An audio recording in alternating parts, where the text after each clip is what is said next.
পয়গম্বর আবু বকরকে ডাক দেয়া বলে, আবু বকর, আমি নবীকে বেঈমান কাফের বেঈমানেরা মারার জন্য ষড়যন্ত্র করতেছে। ও আবু বকর, অতি শীঘ্রই মনে হয় আল্লাহ তাআলা অর্ডার করবেন আমাকে মক্কা থেকে মদিনায় হিজরত করার জন্য। ও আবু বকর, আমি যখন মদিনায় হিজরত করে যাইব আপনি আমার সফর সঙ্গী হবেন। আবু বকর, আপনি আমার সফর সঙ্গী হবেন, তবে সময় কখন আমি জানি না। আল্লাহ তাআলা যখন নির্দেশ করবে তখন আমি আপনার কাছে চলে যাব। এই কথা বলার পর আবু বকর বাড়িতে চলে গেলেন। কিতাবের ভিতরে আসছে অনেক দিন পর, কেউ কেউ বলে 6 মাস, কেউ কেউ বলে তারও বেশি। আল্লাহ রাসূল সাল্লাল্লাহু আলাইহি ওয়াসাল্লাম একদিন গভীর রাত্রে আবু বকরের বাড়ি চলে যায়। গিয়া একটা আস্তে একটা ডাক দেয়া, আবু বকর।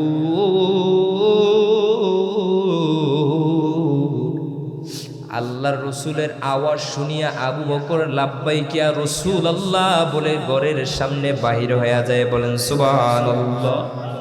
আল্লাহ রসুল ডাক দেয়া বলে, আবু বকর, তুমি কি ঘুমাও না রে? আবু বকর, তুমি কি ঘুমাও না? আবু বকর কথা বলে না, আবু বকর কথা বলে না। আবু বকর নিচের দিকে তাকায় চোখের পানি ফালায়া দিছে। পয়গম্বর বলে, আবু বকর কথা বলো, তুমি কি রাত্রিবেলা ঘুমাও না? আবু বকর বলে, পয়গম্বর, আপনি যেই দিন বলেছেন আবু বকর তুমি আমার সফর সঙ্গী হবা, ও পয়গম্বর আল্লাহর কসম, ওই দিন থেকে আমি আবু বকর একটা রাত্রিও ঘুমাই না। বলেন সুবহানাল্লাহ। আর জোরে চিল্লায় বলো সুবহানাল্লাহ। আবু বকর চোখের পানি ফালায়। আবু বকর পয়গম্বরকে বলেন, পয়গম্বর চলেন চলেন হিজরতে চলেন। আবু বকরকে ডাক দিয়া বলে, এই আবু বকর। পয়গম্বর আবু বকরকে ডাক দিয়া বলে, আবু বকর তুমি আমার সাথে রওনা শুরু করলা, তোমার বাসায় তোমার স্ত্রী সন্তানদের কি কি তুমি বলবা না? আবু বকর ডাক দিয়া বলে, ইয়া রাসূলুল্লাহ, আপনি যেই দিন বলেছেন মদিনায় হিজরত করবেন, ওই দিন থেকে আমি প্রতি দৈনিক রাত্রবেলা যখন রাত্র হয় আমি আমার স্ত্রীর কাছ থেকে আমার সন্তানদের কাছ থেকে বিদায় নিয়ে তারপরে দরওয়াজার সামনে বসে থাকি। বলেন সুবহানাল্লাহ। কেমন ভালোবাসছেন রে মুসলমান, কেমন ভালোবাসছেন। এমনিতেই আবু বকর দুনিয়ার ভিতরে বৈশা জান্নাতের সার্টিফিকেট পায় নাই। পয়গম্বর বলেন সাহাবায়ে কেরাম বসা, পয়গম্বর বলেন, ও সাহাবায়ে কেরাম, জান্নাতের 8টা দরওয়াজা দিয়ে একজন লোককে ডাকতে থাকবে। বলেন সুবহানাল্লাহ। সাহাবায়ে কেরাম বলতেছে, ইয়া রাসূলুল্লাহ, সেই লোকটা কে? আল্লাহ রাসূল সাল্লাল্লাহু আলাইহি ওয়াসাল্লাম আবু বকরকে দেখায় দেয়, আবু বকর তোমাকে আল্লাহ তাআলা জান্নাতের 8টা দরওয়াজা দিয়া ডাকতে থাকবে। বলেন সুবহানাল্লাহ। আর জোরে চিল্লায় বলো সুবহানাল্লাহ। ও মুসলমান ইমানদার আল্লাহর গোলাম, কেমন আবু বকর পয়গম্বরকে ভালোবাসছেন। আবু বকর পয়গম্বরকে নিয়া মদিনার দিকে হিজরত করার জন্য রওনা হয়ে গেল। যখন মদিনার দিকে রওনা হয়ে গেছি, ওই গারে সুর নামক যে গুহাটা পাহাড়ের উপরে, পাহাড়ের তলদেশে গিয়া আবু বকর পয়গম্বরকে বলে, পয়গম্বর আপনি আমার কোলে উঠেন, আপনি অনেক ক্লান্ত হয়ে গেছেন রে পয়গম্বর, আপনি আমার কোলে উঠেন, আমি আপনাকে নিয়ে তারপর ওই পাহাড়ের উপরে উঠি। পয়গম্বর বলে, না আবু বকর না, চলো আমি উঠি। বলে, না পয়গম্বর, অনেক দূর সফর করে আসছি, আপনি ক্লান্ত হয়ে গেছেন, পয়গম্বর আপনি আমার কোলের ভিতরে ওঠেন, আমি আপনাকে নিয়ে ওই গারে সুরের দিকে যাই। পয়গম্বরকে কোলের ভিতরে নিয়ে ওই গুহার কাছে চলে গেল। আবু বকর, পয়গম্বর বলে, এই আবু বকর তুমি এই জায়গায় দাঁড়াও, আমি গুহার ভিতরে ঢুকি। আবু বকর বলে, পয়গম্বর এই গুহাটা অনেক আগের গুহা, এই গুহাটার ভিতরে হিংস্র প্রাণী থাকতে পারে, অতএব আপনি ঢুকবেন না, আমি আবু বকর ঢুকি। বলেন সুবহানাল্লাহ। ও পয়গম্বর, আমি আবু বকর দুনিয়ার ভিতরে বাঁচিয়া থাকতে আপনাকে একটা কাটার আঘাত লাগবে আপনার গায়ের ভিতরে, তা আমি আবু বকর সহ্য করতে পারবো না। বলেন সুবহানাল্লাহ। আর জোরে চিল্লায় বলুন সুবহানাল্লাহ। ও মুসলমান ইমানদার আল্লাহর গোলাম, কেমন ভালোবাসছেন আবু বকর। আবু বকর গুহার ভিতরে ঢুকে দেখি গুহার ভিতরে অনেকগুলো ছিদ্র। আবু বকর নিজের পাক দিয়ে সিরিয়া ছিদ্রগুলো সব বন্ধ করলেন। একটা ছিদ্র বন্ধ করার মতো কোনো কাপড় নাই। আবু বকর নিজের পায়ের বুড়া আঙ্গুলটা ওই গর্তের ভিতরে ঢুকাইয়া আল্লাহ রসুলের জন্য নিজের শরীরের রানটাকে বালিশ বানায়া দিছে। বলেন সুবহানাল্লাহ। আবু বকর ডাক দিয়া বলে, ইয়া রাসূলুল্লাহ আপনি আমার রানের উপরে ঘুমান। আল্লাহ রসুল আবু বকরের রানের ভিতরে শুয়ে, রানের উপরে শুয়ে গেছে, শুয়ে ঘুম পড়ে গেছে। আল্লাহ রসুল ক্লান্ত ঘুমায়া পড়ছে। ওই গর্তের ভিতরে একটা সাপ আবু বকরের বুড়া আঙ্গুলের উপরে দংশন করতেছে। আবু বকরের বুড়া আঙ্গুলের উপরে দংশন করতেছে। আবু বকর পা নাড়ায় না, কারণ আল্লাহ রসুলের ঘুম ভাঙ্গিয়াছে। কতটা মহব্বত করেছেন, কতটা ভালোবাসছেন রে মুসলমান। আবু বকরের পায়ের উপরে, পায়ের ভিতরে সাপ দংশন করতেছেন। আবু বকর বিষের যন্ত্রণা সহ্য করতে পারে না। আবু বকরের চেহারা লাল হয়ে গেছে। আবু বকরের চোখ থেকে পানি বাহির হয়ে গেছে। আবু বকরের চোখ থেকে এক ফোঁটা পানি গড়াইয়া আল্লাহ রসুলের চেহারা মোবারকের উপরে পড়ে গেল। আল্লাহ রসুলের চেহারার উপরে যখন এক ফোঁটা পানি পড়ে যায়, আল্লাহ রসুলের ঘুম ভাঙ্গিয়া যায়। উঠিয়া বলে, আবু বকর কি ব্যাপার, তুমি কান্না করতেছো কেন? আবু বকর বলে, ইয়া রাসূলুল্লাহ ওই যে গর্ত, গর্তের ভিতরে মনে হয় কোন বিষাদর কোন সাপ আছে, আমার আঙ্গুলের উপরে দংশন করতেছে। ও পয়গম্বর আমি বিষের যন্ত্রণা সহ্য করতে পারি না। পয়গম্বর বলেন, আবু বকর তোমার পাওটা একটু সরাও দেখি। পাওটা সরানোর সাথে সাথে গর্তের ভিতর থেকে একটা বিষধর সাপ বাহির হয়ে গেছে। বাহির হয়ে সাপটা ডাক দিয়ে বলে, আসসালামু আলাইকুম ইয়া রাসূলুল্লাহ। আল্লাহু আকবার। আর জোরে চিল্লায় বলে আল্লাহু আকবার। আল্লাহ রসুল বলেন, এই সাপ তোর এত বড় সাহস কে দিল? তুই আমার আবু বকরের পায়ের উপরে দংশন করেছ। সাপের জবান খুলিয়া গেছে। সাপ ডাক দিয়া বলে, ইয়া রাসূলুল্লাহ আজ থেকে 100 বছর পূর্বে আমি এই গারে সুর মানে এই গর্তের ভিতরে আমি ঢুকেছি। ইয়া রাসূলুল্লাহ আমি যখন একটা তাঁবুর কাছ দিয়ে যাই, তখন ওই তাঁবুর ভিতরে কে যেন তো কিতাব পড়তেছিল। কিতাবের ভিতরে আমি শুনেছি আখিরি পয়গম্বর যাকে না বানাইলে আসমান জমিন দুনিয়া সব কিছুই বানাইতো না আল্লাহ তাআলা। আখিরি পয়গম্বর দুনিয়ার জমিনে আসবে। ফালাউলা মুহাম্মাদান মা খালাকতু আদম ওয়ালাল জান্নাতা ওয়ালান নার। আল্লাহ তাআলা হাদিসে কুদসির ভিতরে জানায়া দেয়, আমি যদি মুহাম্মদকে বানানোর আকাঙ্ক্ষা না করতাম তাহলে আমি আদম কিছুই বানাইতাম না, ওয়ালাল জান্নাতা ওয়ালান নার জান্নাত জাহান্নাম কিছুই বানাইতাম না। বলেন সুবহানাল্লাহ। আর যারা কত নিয়ামত তোমার আমার জন্য সৃষ্টি করলো। জমিনটার দিকে তাকাও, জমিন জমিনের ভিতরে আল্লাহ তাআলা কত নিয়ামত তোমার আমার জন্য সৃষ্টি করিয়া দিল। কার জন্য দিয়েছেন? কার জন্য দিয়েছেন? বান্দার জন্য দিয়েছেন। কার জন্য? এই জন্যই তো মুসলমান ভাই আল্লাহ তাআলা বলেন ওয়ালাকাদ যায়্যানাস সামাআ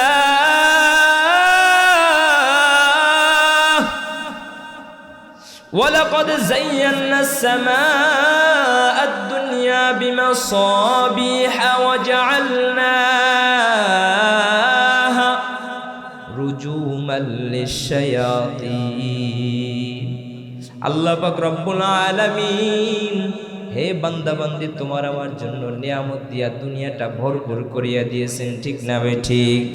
এই জন্যই তো কবি বলেন আলহামদুলিমান কদ্দারা খায়রা ওয়া কবালা ওয়াশ-শুকরু লিমান সাওয়ারা হুসনা ওয়া জামালা ওয়াশ-শুকরু লিমান সাওয়ারা হুসনা ওয়া জামালা ফরদুন সামাদুন আন সিফাতিন খলকে বারিউন রব্বুন আযালিউন খলাকাল খলকা কামালা রব্বুন আযালিউল খলাকাল খলকা কামালা লা শিবহা ওয়ালা মিসলা ওয়ালা কুফুয়া লিমাওলা لا شبه ولا مثل ولا كفوا لمولاه لا والد لا ولد ولا عم وخالا لا والد لا ولد ولا عم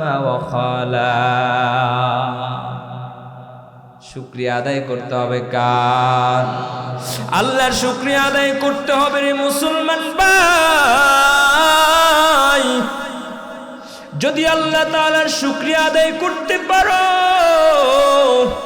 কে খুশি হবেন একটু চিল্লায় বলেন। আল্লাহ তাআলা খুশি হবেন। আল্লাহ তাআলা বলেন লা ইন শাকারতুম লা আযীদান্নাকুম ওয়া লা ইন কাফারতুম ইন্না আযাবি লাশাদীদ। আল্লাহু আকবার। ও মুসলমান ইমানদার আল্লাহর গোলাম, আল্লাহ তাআলা বলে বান্দা আমি আল্লাহ তাআলার নিয়ামত পাইয়া যদি নিয়ামতের শুকরিয়া আদায় করো, আমি আল্লাহ তাআলা তোমাদের নিয়ামত আরো বাড়ায়া দিব। সুবহানাল্লাহ। ওয়ালা ইন কাফারতুম ইন্না আযাবি লাশাদীদ। খবরদার বান্দা, খবরদার, আমি আল্লাহ তাআলার নিয়ামত পাইয়া নিয়ামতের নাশুকরিয়া করিস না রে বান্দা। যদি আমি আল্লাহ তাআলার নিয়ামত পাইয়া নিয়ামতের কুফরি করো, ইন্না আযাবি লাশাদীদ। এ বান্দা আমি আল্লাহ তাআলার আযাব কিন্তু বড় কঠিন। বলে কেমন আযাব কঠিন জানো? এমন কঠিন আযাব, যেই আযাব দুনিয়ার কোন চক্ষু এখন পর্যন্ত দেখে নাই, যেই আযাব দুনিয়ার চক্ষু এখন পর্যন্ত দেখে নাই।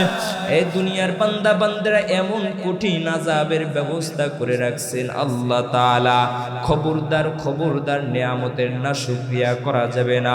সর্বহালতে শুকরিয়া আদায় করতে হবে। আমরা পারবো কিনা? কে কে পারবে একটু হাত জাগায়া দেখাও। আমরা সবাই আল্লাহ তাআলার শুকরিয়া আদায় করব। আল্লাহ তাআলা না হয় কিন্তু ওই জাহান্নাম তোমার আমার জন্য তৈরি করে রাখছেন। আল্লাহ পাক রব্বুল আলামিন বলেন ওয়ালাকাদ যারানা লিজাহান্নামা কাসীরাম মিনাল জিন্নি ওয়াল ইনস। আল্লাহ তাআলা বলেন অধিকাংশ মানুষ এবং জিন জাতি জাহান্নামের ভিতরে প্রবেশ করবে। অধিকাংশ জিন এবং মানুষ জাতি জাহান্নামের ভিতরে ডুববে। কারা কারা জাহান্নামের ভিতরে যাইবে আল্লাহ তাআলা আয়াতের ভিতরে সুন্দর করে জানায়া দিয়েছেন। যাদের ভিতরে এই গুণগুলো থাকবে, এক নম্বরে লাহুম কুলুবুল লা ইয়াফকাহুনা বিহা। আল্লাহ তাআলা বলেন যাদেরকে আমি আল্লাহ তাআলা কলব দিলাম, যাদেরকে আমি আল্লাহ তাআলা অন্তর দিয়েছি, অন্তর, বান্দা প্রত্যেকের ভিতরে আল্লাহ তাআলা কলব দিয়েছেন, ঠিক না বেঠিক? প্রত্যেকের ভিতরে আল্লাহ তাআলা অন্তর দিয়ে দিয়েছেন। আল্লাহ তাআলা বলেন লা ইয়াফকাহুনা বিহা, ওই অন্তরটা ওই বান্দা ভালো কাজের দিকে ব্যয় করে নাই। ওই অন্তরের ভিতরে বান্দা বান্দি, ওই অন্তরের ভিতরে আমি আল্লাহ তাআলার মোহাব্বত ঢুকায় নাই, আমি আমার নবীর মোহাব্বত অন্তরের ভিতরে ঢুকায় নাই। লা ইয়াফকাহুনা বিহা, এ মুসলমান, এক নম্বরে আল্লাহ তাআলা বলেন লাহুম কুলুবুল লা ইয়াফকাহুনা বিহা, যাদেরকে আমি আল্লাহ তাআলা কলব দিলাম, কলব কলব কলব মানে অন্তর দিলাম, কিন্তু সেই অন্তরটা দুনিয়ার কাজে ব্যয় করছে, আমি আল্লাহর কাজে ব্যয় করে নাই। ও মুসলমান ইমানদার আল্লাহর গোলাম, কলবটাকে কার দিকে ব্যয় করতে হবে? আল্লাহর কাজে ব্যয় করতে হবে। কলবের ভিতরে কার মোহাব্বত ঢুকাইতে হবে? আল্লাহর মোহাব্বত ঢুকাইতে হবে, নবীর মোহাব্বত ঢুকাইতে হবে। আল্লাহ তাআলা কোরআনের ভিতরে বলেন কুল ইন কুনতুম তুহিব্বুনাল্লাহ ফাত্তাবিউনি ইউহিব্বুকুমুল্লাহ। আল্লাহ তাআলা পয়গম্বরকে জানায়া দেন, ও পয়গম্বর, আপনি আপনার উম্মতদেরকে জানায়া দেন ইন কুনতুম তুহিব্বুনাল্লাহ, যেই বান্দা বান্দিরা আমি আল্লাহ তাআলাকে ভালোবাসতে চাই, যেই বান্দা বান্দিরা আল্লাহ তাআলাকে ভালোবাসতে চায়, সেই বান্দা বান্দি যেন আপনি নবীর ইতাআত করে, আপনি নবীর অনুসরণ করে। আপনি নবীর অনুসরণ করলে আমি আল্লাহ তাআলাকে ভালোবাসা হবে। বলেন সুবহানাল্লাহ। আর জোরে চিল্লায় বলো সুবহানাল্লাহ। ইন কুনতুম তুহিব্বুনাল্লাহ ফাত্তাবিউনি ইউহিব্বুকুমুল্লাহ। নবীকে ভালোবাসলে কাকে ভালোবাসা হবে? আল্লাহকে ভালোবাসা হবে রে মুসলমান, আল্লাহকে ভালোবাসা হবে। নবীর ভালোবাসা মানে আল্লাহর ভালোবাসা, কিন্তু নবীর ভালোবাসা মুসলমান অন্তরের ভিতরে ঢুকাইতে পারে নাই, ঠিক না বেঠি? নবীর মোহাব্বত অন্তরের ভিতরে নাই, আছে? না না মুসলমান, নবীর ভালোবাসা অন্তরের ভিতরে নাই, নবী তো দুনিয়ার ভিতরে নাই, তাহলে আমরা নবীকে কিভাবে ভালোবাসবো? আল্লাহ রাসূল সাল্লাল্লাহু আলাইহি ওয়াসাল্লাম বলেন মান আহাব্বা সুন্নতি ফাকাদ আহাব্বানি ওয়া মান আহাব্বানি কানা মাই ফিল জান্নাহ। আল্লাহ রাসূল বলেন আমি নবীর সুন্নাতকে যেই উম্মত ভালোবাসবে, যেই বান্দা বান্দিরা আমি নবীর সুন্নাতকে ভালোবাসবে, সেজন্য আমি নবীকে ভালোবাসলো। বলেন সুবহানাল্লাহ। আর জোরে চিল্লায় বলেন সুবহানাল্লাহ। ও মুসলমান, আল্লাহ রাসূল বলেন আর যেই বান্দা বান্দি, যেই উম্মত আমি নবীকে ভালোবাসবে, আমি নবী আর সেই বান্দা কিয়ামতের দিন একসাথে জান্নাতের ভিতরে থাকবো। সুবহানাল্লাহ। আর জোরে চিল্লায় বলেন সুবহানাল্লাহ। ও মুসলমান ইমানদার আল্লাহর গোলাম, নবীর মোহাব্বত অন্তরের ভিতরে ঢুকাইতে পারো না। আজ থেকে 1400 বছর পূর্বে আমার পয়গম্বর দুনিয়ার জমিনে আসছেন, এখনো পর্যন্ত নবীর সুন্নাত দুনিয়ার ভিতরে জিন্দা আছে, ঠিক না বেঠিক? কিয়ামত পর্যন্ত থাকবে, ঠিক না বেঠিক? কোন বেঈমান, কোন ইহুদি খ্রিস্টান নাচারা যতই কৌশল করুক না কেন, যতই নবীর ব্যঙ্গ করুক না কেন, যতই নবীর সুন্নাতের পিছে পড়ুক না কেন, কিয়ামত পর্যন্ত নবীর সুন্নাত দুনিয়ার জমিনে থাকবে। কোন বেঈমান নবীর সুন্নাতকে মিটাইয়া দিতে পারবে না, ঠিক না বেঠিক? আর জোরে চিল্লায় বলো ঠিক না বেঠিক? तू मर्दे मुसलमान हो, तू मर्दे मुसलमान, तू मर्दे मुसलमान हो, तू मर्दे मुसलमान। एक हाथ में तलवार, एक हाथ में कुरान, एक हाथ में तलवार, एक हाथ में कुरान। ओ मुसलमान ईमानदार अल्लाहर गुलाम, আজ থেকে 1400 বছর পূর্বে পয়গম্বর দুনিয়ার জমিনে আসছেন। সেই পয়গম্বরের সুন্নাত এখনো পর্যন্ত জীবিত আছে আর কিয়ামত পর্যন্ত থাকবে, ঠিক না বেঠিক? কোনো বেঈমান ইহুদি খ্রিস্টানরা যতই কৌশল করুক না কেন নবীর সুন্নাতকে মিটাইয়া দিতে পারবে না। পারবে না? না না, পারবে না। মুসলমান জীবন দেবে তারপরও নবীর সুন্নাতকে ছাড়বে না, ঠিক না বেঠিক? এ মুসলমান ইমানদার আল্লাহর গোলাম, খাঁটি ইমানদার যদি হইতে চাও নবীর সুন্নাত করো, নবীর সুন্নাতকে আঁকড়ায়া ধরো, নবীর মোহাব্বতকে অন্তরের ভিতরে ঢুকায়। আল্লাহ রাসূল সাল্লাল্লাহু আলাইহি ওয়াসাল্লাম বলেন, লা ইউমিনু আহাদুকুম হাত্তা আকুনা হাব্বা ইলাইহি মিন ওয়ালিদিহি ওয়া ওয়ালাদিহি ওয়ান নাসি আজমাইন। খাঁটি ইমানদার ততক্ষণ পর্যন্ত হইতে পারবে না যতক্ষণ পর্যন্ত নিজের আত্মীয় স্বজন, ছেলে সন্তান সব কিছুর চাইতে যতক্ষণ পর্যন্ত পয়গম্বরকে ভালো না বাসতে পারবে। কিন্তু না না মুসলমান, না না, বউয়ের কথায় নবীজির কলিজার ভিতরে খুর লাগায়, ঠিক না বেঠিক? বউ বলে দাড়ি বড় হয়ে গেছে, ভালো লাগে না, যাও যাও শেভ করে আসো, ঠিক না বেঠিক? আর আল্লাহর বান্দা নবীর উম্মত দাবি করে সেলুনে গিয়ে নবীর সুন্নাত তাকে খুর দিয়া কাটিয়া কাটিয়া ফালায়া দেয়, ঠিক না বেঠিক?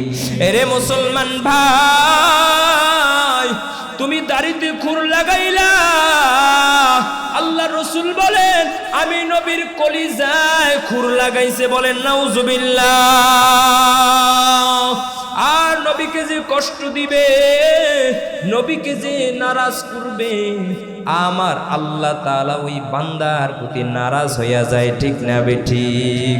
আরে মুসলমান ইমানদার আল্লাহর গোলাম, নবীর ভালোবাসা অন্তরের ভিতরে ঢুকাও, নবীর মোহাব্বত অন্তরের ভিতরে ঢুকাও।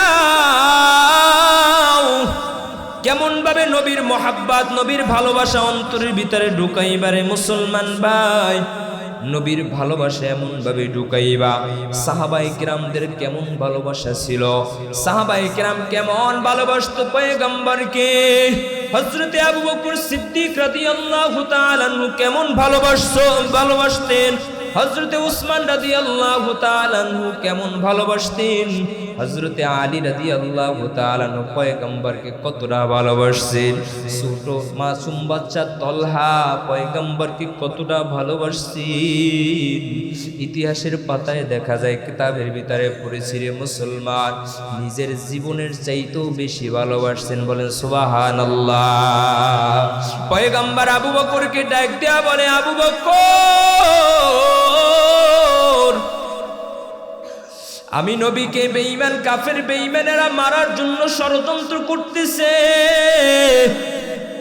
ও আবু বকর, অতি শীঘ্রই মনে হয় আল্লাহ তাআলা অর্ডার করবেন আমাকে মক্কা থেকে মদিনায় হিজরত করার জন্য। ও আবু বকর, আমি যখন মদিনায় হিজরত করে যাইব, আপনি আমার সফর সঙ্গী হবেন। আবু বকর, আপনি আমার সফর সঙ্গী হবেন, তবে সময় কখন আমি জানি না, আল্লাহ তাআলা যখন নির্দেশ করবে তখন আমি আপনার কাছে চলে যাব। এই কথা বলার পর আবু বকর বাড়িতে চলে গেলেন। কিতাবের ভিতরে আসছে অনেক দিন পর, কেউ কেউ বলে 6 মাস, কেউ কেউ বলে তারও বেশি।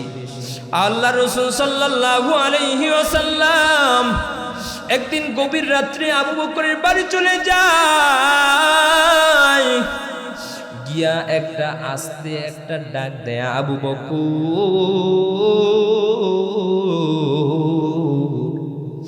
আল্লাহর রসুলের আওয়াজ শুনিয়া আবু বকর লাব্বাইক ইয়া রাসূলুল্লাহ বলে ঘরের সামনে বাহির হয়ে যায়। বলেন সুবহানাল্লাহ। আল্লাহ রসুল ডাক দেয়া বলে, আবু বকর তুমি কি ঘুমাও না রে? আবু বকর তুমি কি ঘুমাও না? আবু বকর কথা বলে না, আবু বকর কথা বলে না। আবু বকর নিচের দিকে তাকায় চোখের পানি ফালায়া দিছে। পয়গম্বর বলে, আবু বকর কথা বলো, তুমি কি রাত্রিবেলা ঘুমাও না? আবু বকর বলে, পয়গম্বর আপনি যেই দিন বলেছেন আবু বকর তুমি আমার সফর সঙ্গী হবা, ও পয়গম্বর আল্লাহর কসম ওই দিন থেকে আমি আবু বকর একটা রাত্রিও ঘুমাই না। বলেন সুবহানাল্লাহ। আর জোরে চিল্লায় বলো সুবহানাল্লাহ। আবু বকর চোখের পানি ফালায়। আবু বকর পয়গম্বরকে বলেন, পয়গম্বর চলেন চলেন হিজরতে চলেন। আবু বকরকে ডাক দিয়া বলে, এই আবু বকর। পয়গম্বর আবু বকরকে ডাক দিয়া বলে, আবু বকর তুমি আমার সাথে রওনা শুরু করলা, তোমার বাসায় তোমার স্ত্রী সন্তানদেরকে কি তুমি বলবা না? আবু বকর ডাক দিয়া বলে, ইয়া রাসূলুল্লাহ আপনি যেই দিন বলেছেন মদিনায় হিজরত করবেন ওই দিন থেকে আমি প্রতি দৈনিক রাত্রবেলা যখন রাত্র হয় আমি আমার স্ত্রীর কাছ থেকে আমার সন্তানদের কাছ থেকে বিদায় নিয়ে তারপরে দরওয়াজার সামনে বসে থাকি। বলেন সুবহানাল্লাহ। কেমন ভালোবাসছেন রে মুসলমান, কেমন ভালোবাসছেন। এমনিতেই আবু বকর দুনিয়ার ভিতরে বৈশা জান্নাতের সার্টিফিকেট পায় নাই। পয়গম্বর বলেন সাহাবায়ে কেরাম বসা, পয়গম্বর বলেন ও সাহাবায়ে কেরাম জান্নাতের 8টা দরওয়াজা দিয়ে একজন লোককে ডাকতে থাকবে। বলেন সুবহানাল্লাহ। সাহাবায়ে কেরাম বলতেছে, ইয়া রাসূলুল্লাহ সেই লোকটা কে? আল্লাহ রাসূল সাল্লাল্লাহু আলাইহি ওয়াসাল্লাম আবু বকরকে দেখায় দেয়, আবু বকর তোমাকে আল্লাহ তাআলা জান্নাতের 8টা দরওয়াজা দিয়া ডাকতে থাকবে। বলেন সুবহানাল্লাহ। আর জোরে চিল্লায় বলেন সুবহানাল্লাহ। ও মুসলমান ইমানদার আল্লাহর গোলাম, কেমন আবু বকর পয়গম্বরকে ভালোবাসছেন। আবু বকর পয়গম্বরকে নিয়া মদিনার দিকে হিজরত করার জন্য রওনা হয়ে গেল। যখন মদিনার দিকে রওনা হয়ে গেছি ওই গারে সুর নামক যে গুহাটা পাহাড়ের উপরে, পাহাড়ের তলদেশে গিয়া আবু বকর পয়গম্বরকে বলে, পয়গম্বর আপনি আমার কোলে উঠেন, আপনি অনেক ক্লান্ত হয়ে গেছেন রে পয়গম্বর, আপনি আমার কোলে উঠেন, আমি আপনাকে নিয়ে তারপর ওই পাহাড়ের উপরে উঠি। পয়গম্বর বলে, না আবু বকর না, চলো আমি উঠি। বলে, না পয়গম্বর অনেক দূর সফর করে আসছি, আপনি ক্লান্ত হয়ে গেছেন। পয়গম্বর আপনি আমার কোলের ভিতরে ওঠেন, আমি আপনাকে নিয়ে ওই গারে সুরের দিকে যাই। পয়গম্বরকে কোলের ভিতরে নিয়ে ওই গুহার কাছে চলে গেল আবু বকর। পয়গম্বর বলে, এই আবু বকর তুমি এই জায়গায় দাঁড়াও, আমি গুহার ভিতরে ঢুকি। আবু বকর বলে, পয়গম্বর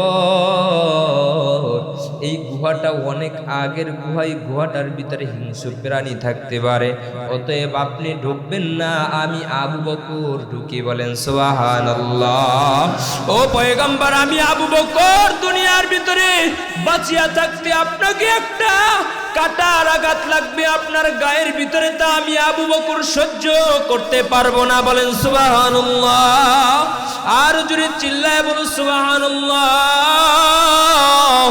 ও মুসলমান ইমানদার আল্লাহর গোলাম, কেমন ভালোবাসছেন আবু বকর। আবু বকর গুহার ভিতরে ঢুকে দেখি গুহার ভিতরে অনেকগুলো ছিদ্র। আবু বকর নিজের পাক দিয়ে সিরিয়া ছিদ্রগুলো সব বন্ধ করলেন। একটা ছিদ্র বন্ধ করার মতো কোনো কাপড় নাই। আবু বকর নিজের পায়ের বুড়া আঙ্গুলটা ওই গর্তের ভিতরে ঢুকাইয়া আল্লাহ রসুলের জন্য নিজের শরীরের রানটাকে বালিশ বানায়া দিছে। বলেন সুবহানাল্লাহ। আবু বকর ডাক দিয়া বলে, ইয়া রাসূলুল্লাহ, আপনি আমার রানের উপরে ঘুমান। আল্লাহ রসুল আবু বকরের রানের ভিতরে শুয়ে, রানের উপরে শুয়ে গেছে, শুয়া ঘুম পড়ে গেছে। আল্লাহ রসুল ক্লান্ত ঘুমায়া পড়ছে। ওই গর্তের ভিতরে একটা সাপ আবু বকরের বুড়া আঙ্গুলের উপরে দংশন করতেছে। আবু বকরের বুড়া আঙ্গুলের উপরে দংশন করতেছে। আবু বকর পা নাড়ায় না, কারণ আল্লাহ রসুলের ঘুম ভাঙ্গিয়া যায়। কতটা মোহাব্বত করেছেন, কতটা ভালোবাসছেন রে মুসলমান। আবু বকরের পায়ের উপরে, পায়ের ভিতরে সাপ দংশন করতেছেন। আবু বকর বিষের যন্ত্রণা সহ্য করতে পারে না। আবু বকরের চেহারা লাল হয়ে গেছে। আবু বকরের চোখ থেকে পানি বাহির হয়ে গেছে। আবু বকরের চোখ থেকে এক ফোঁটা পানি গড়াইয়া আল্লাহ রসুলের চেহারা মোবারকের উপরে পড়ে গেল। আল্লাহ রসুলের চেহারার উপরে যখন এক ফোঁটা পানি পড়ে যায়, আল্লাহ রসুলের ঘুম ভাঙ্গিয়া যায়। উঠিয়া বলে, আবু বকর, কি ব্যাপার, তুমি কান্না করতেছো কেন? আবু বকর বলে, ইয়া রাসূলুল্লাহ, ওই যে গর্ত, গর্তের ভিতরে মনে হয় কোনো বিষাদর কোনো সাপ আছে, আমার আঙ্গুলের উপরে দংশন করতেছে। ও পয়গম্বর, আমি বিষের যন্ত্রণা সহ্য করতে পারি না। পয়গম্বর বলেন, আবু বকর, তোমার পাওটা একটু সরাও দেখি। পাওটা সরানোর সাথে সাথে গর্তের ভিতর থেকে একটা বিষধর সাপ বাহির হয়ে গেছে। বাহির হয়ে সাপটা ডাক দিয়ে বলে, আসসালামু আলাইকুম ইয়া রাসূলুল্লাহ। আল্লাহু আকবার। আর জোরে চিল্লায় বলে, আল্লাহু আকবার। আল্লাহ রসুল বলেন, এই সাপ, তোর এত বড় সাহস কে দিল? তুই আমার আবু বকরের পায়ের উপরে দংশন করেছ। সাপের জবান খুলিয়া গেছে। সাপ ডাক দিয়া বলে, ইয়া রাসূলুল্লাহ,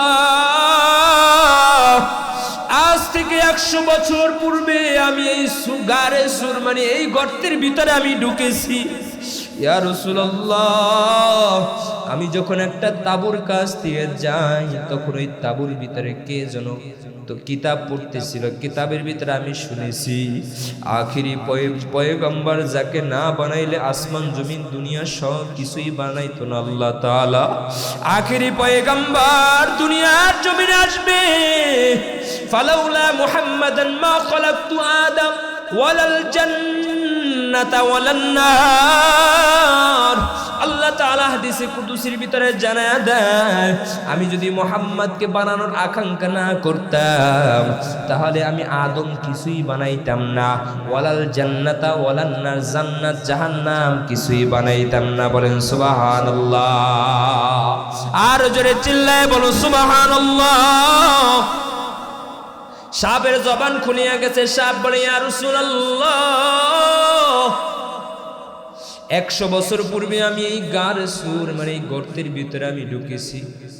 ইয়া রাসূলুল্লাহ, শুধু একমাত্র আপনাকে এক নজর দেখবো, সেই জন্য। বলেন সুবহানাল্লাহ। আপনি যখন আজকে এই গার সুর, এই জায়গার ভিতরে আসলেন, আমার সব দরওয়াজাগুলো আবু বকর বন্ধ করিয়া রাখছে।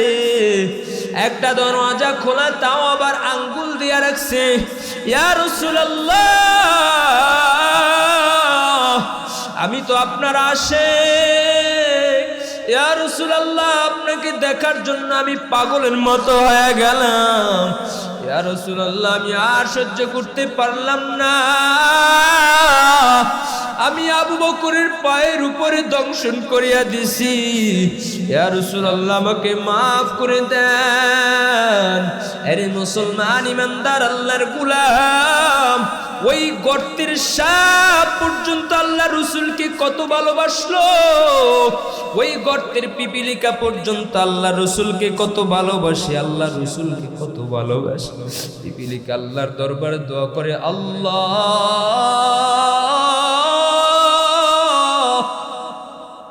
আমার দোয়াকে তুমি কবুল করিয়া নেও আল্লাহ, তুমি আমাকে একটু মদিনায় পাঠানোর ব্যবস্থা করিয়া দাও। সুবহানাল্লাহ।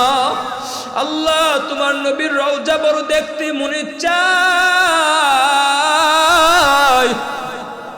ও আল্লাহ, যেইভাবে হোক আমাকে মদিনায় নেওয়ার ব্যবস্থা করিয়া দাও। আল্লাহ তাআলা একটা কবুতরকে অর্ডার দিয়ে দিলেন, এই কবুতর যাও যাও আমার ওই মাকলুক পিঁপড়াকে নিয়ে মদিনার জমিনে ফালায়া দিয়ে আসো। কবুতরটা ওই পিঁপড়াকে নিয়ে মদিনার জমিনে ফালায়া দিয়ে আসে। পিঁপড়াটা মদিনার জমিনে যখন পা রাখলেন, মদিনার জমিনের ভিতরে গড়াগড়ি খায় আর মদিনার বালুগুলো শরীরের ভিতরে লাগাইতেছে। কবুতর ডাক দেয়া বলে, পিপিলিকা, তোর ভাগ্যটা না কতই না ভালো, তোর মনের আশা আল্লাহ তাআলা পূরণ করেছেন, তারপরে আবার কেন মদিনার মাটিগুলো গার ভিতরে মাখতেছো? পিপিলিকা ডাক দেয়া বলে, কবুতর, আমি পিপিলিকা এই মদিনার মাটি গায়ে মাখিয়া সকল পিপিলিকাকে জানায় দিলাম, এই পিপিলিকা, তোদের চাইতে আমি পিপিলিকা ধন্য হয়ে গেলাম। বলেন সুবহানাল্লাহ। আর জোরে চিল্লায় বলেন সুবহানাল্লাহ। ও মুসলমান ইমানদার আল্লাহর গোলাম, নবীর মোহাব্বত অন্তরের ভিতরে ঢুকাও, নবীর ভালোবাসা অন্তরের ভিতরে ঢুকাও। যেই নবী তোমার আমার জন্য কত কষ্ট করলো, দুনিয়ার জমিনের ভিতরে বৈশা কত কষ্ট। আরে ওই উহুদের ভিতরে পয়গম্বরের দান দান মোবারক শহীদ হয়ে গেল তোমার আমার জন্য, ইসলাম প্রচার করার জন্য। ওই তায়েফের ময়দানে কাফের বেঈমানেরা আমার নবীকে পাগল বলিয়া আমার নবীর গায়ে পাথর মারে, আমার নবীর শরীর থেকে রক্ত বাহির হইয়া নবীজির জুতা পর্যন্ত আটকায়া যায়। এ পয়গম্বর, আমার পয়গম্বর তোমার আমার জন্য কতই কষ্ট করলো রে বান্দা। সেই পয়গম্বরকে ভুলিয়া, সেই পয়গম্বরকে ভুলিয়া সেই নবীর সুন্নাতকে সারিয়া অন্য পন্থা অবলম্বন করে রে মুসলমান। না না মুসলমান, না না। ওই উহুদের যুদ্ধের ঘটনা, উহুদের যুদ্ধে আমার পয়গম্বরের মাথার ভিতরে মাথার হেলমেট ভাঙ্গিয়া মাথার ভিতরে ঢুকিয়া যায়। উহুদের যুদ্ধে যখন মুসলমান ছত্রভঙ্গ হয়ে গেল, উহুদের যুদ্ধের ভিতরে একজন কাফের পয়গম্বরকে ইশারা করে একটা তীর মারিয়া দিল। পয়গম্বরের মাথার হেলমেটের উপরে পড়িয়া, লোহার টুপির উপরে পড়িয়া, লোহার টুপি ভাঙ্গিয়া একটা লোহার টুকরা পয়গম্বরের মাথার ভিতরে ঢুকিয়া যায়। পয়গম্বর সাথে সাথে বেহুশ হইয়া জমিনের ভিতরে পড়ে যায়। আহারে, উহুদের ময়দানে এলান হয়ে যায়, পয়গম্বর আর দুনিয়ার জমিনে নাই, পয়গম্বর দুনিয়ার জমিনে নাই।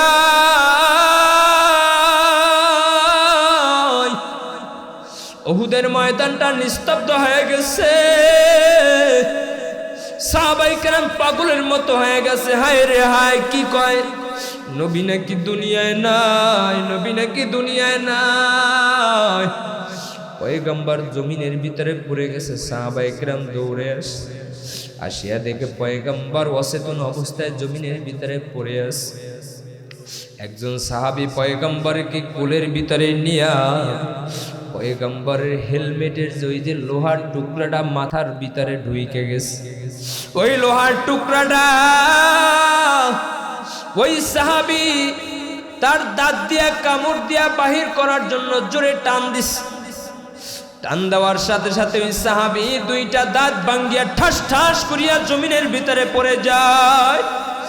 আরে সাহাবায়ে কেরাম বলেন, এই সাহাবী, তোমার দাঁত পড়ে গেছে, তুমি সারিয়া দাও, পয়গম্বরকে উন্নত চিকিৎসার ব্যবস্থা করব আমরা। কিন্তু সাহাবীর মনের ভিতরে মানেন না। সাহাবী বলেন, না না, আমার নবীর এই লোহা উঠেই তো যদি আমার মুখের দাঁত সব যদি ভাঙ্গিয়া যায়, তারপরও আমি এই লোহার টুকরা নবীর মাথা থেকে উঠায়া ছাড়বো। আল্লাহু আকবার। ও মুসলমান ইমানদার, আল্লাহর গোলাম সাহাবী আরেক পাশ দিয়া আবার কামড় দিয়া টান দিলেন, আবার সাথে সাথে দুইটা দাঁত ভাঙ্গিয়ে জমিনের ভিতরে পড়ে যা। ব্যথার যন্ত্রণা সহ্য করতে পারে না সাহাবী, ব্যথার যন্ত্রণা সহ্য করতে পারে না। দাঁত ভাঙ্গিয়া গেলে কি পরিমাণে ব্যথা যার দাঁত ভেঙেছে সেই বোঝে, ঠিক না বেঠি? আরে আল্লাহ রসুলকে তারপরও ছাড়ে না সাহাবী, চারটা দাঁত পড়ে গেছে তারপরও ছাড়ে না। মারির দাঁত দিয়ে এবার কামড় দিয়া এমন জোরে টান দিল, সাথে সাথে আল্লাহর রসুলের মাথা থেকে ওই লোহার টুকরাটা ছুটে আসছে। সাহাবী দুনিয়ার জমিনে বেহুশ হয়ে পড়ে গেছে ব্যথার যন্ত্রণায়। পয়গম্বরে কত স্থান থেকে রক্ত বাহির হয়ে জমিনের ভিতরে গড়াইয়া গড়াইয়া পড়তেছে। সাহাবী দেখিয়া সহ্য করতে পারে না। একজন সাহাবী ডাক দিয়ে দৌড় দিয়া পয়গম্বরের সেই ক্ষত স্থানে মুখ লাগাইয়া দিছে। আল্লাহু আকবার। সাহাবী ডাক দিয়া বলে, না না, আমার নবীর এক ফোঁটা রক্ত জমিনের ভিতরে পড়তে দিব না। সুবহানাল্লাহ। আর জোরে চিল্লায় বলো সুবহানাল্লাহ। এই মুসলমান ইমানদার আল্লাহর গোলাম কতটা ভালোবাসছে পয়গম্বরকে, যেই ভালোবাসার কোনো সীমা নাই, ঠিক না বেঠি? ওগো নবীর উম্মতেরা, নবীর প্রেমে হও দিশাহারা। ওগো নবীর উম্মতেরা,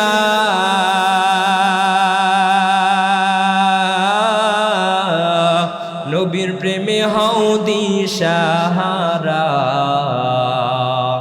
পরকালে শাফাআত পাইতে যদি চাও, পরকালে শাফাআত পাইতে যদি চাও, নবীর আশিক হও হে মুমিন, নবীর আশিক হও, নবীর আশিক হও হে মুমিন, নবীর আশিক হও।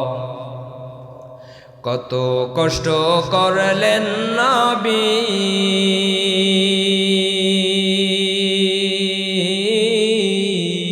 ইসলাম প্রচার করার লাগি।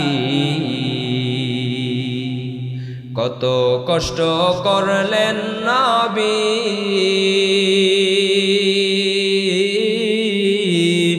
ইসলাম প্রচার করার লাগি। ওই উহুদের ময়দানেতে দান দান শহীদ হয়, ওই উহুদের ময়দানেতে দান দান শহীদ হয়। নবীর আশিক হও হে মুমিন, নবীর আশিক হও, নবীর আশিক হও হে মুমিন, নবীর আশিক হও। নবী বিনে রোজা হাসরে আপন কেহ থাকবে না রে, থাকবে? নবী বিনে রোজা হাসরে আপন কেহ থাকবে না রে। নবীজির সুন্নাতকে আঁকড়ে ধরো ভাই, নবীজির সুন্নাতকে আঁকড়ে ধরো ভাই। নবীর আশিক হও হে মুমিন, নবীর আশিক হও, নবীর আশিক হও হে মুমিন, নবীর আশিক হও। পরকালে শাফাআত পাইতে যদি চাও, পরকালে শাফাআত পাইতে যদি চাও, আশিক হও হে মুমিন, নবীর আশিক হও, নবীর আশিক হও হে মুমিন, নবীর আশিক হও।